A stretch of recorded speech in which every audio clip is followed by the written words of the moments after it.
Moving on, India's manufacturing sector is at a strategic inflection point and is poised for significant growth.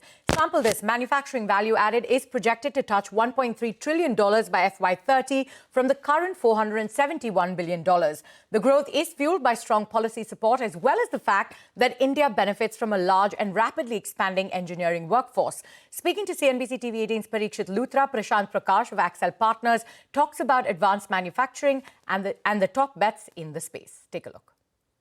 Advanced manufacturing is not just assembling and just putting together components that are just imported from across the world. Advanced manufacturing is rooted in IP. It is engineering first, and it typically requires multiple modes when it comes to design, when it comes to being able to do fabless chips and multiple other components that makes it non-trivial, and that's what is highly valued today, both in India and the rest of the world. In advanced manufacturing, what are the interesting spaces for Accel and in general globally now? I would say aerospace and defense would be at the top.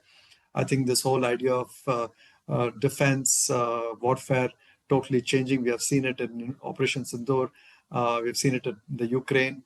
So I think they are fast moving towards UAV, drones, counter drones, all kinds of electronics being applied and precision manufacturing being applied in defense and aerospace. So that's a huge area. The second big space is in specialty chemicals, where we have more advanced APIs and the need to replace and a lot of global imports.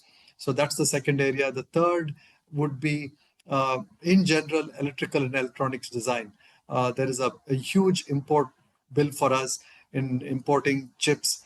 And it's one thing to build fabs in India, but we also need to be able to have the type of design capabilities to build and replace some of those semiconductors from our country. And finally, the EV supply chain. We are a huge automobile exporter. We have to quickly transition towards having a significant component of that supply chain also being electrical EV first. So I think there's a huge opportunity there. So these are some areas, and we are starting to see startups. The supply of startups in these areas is definitely gone up 10x in the last 12 to 18 months.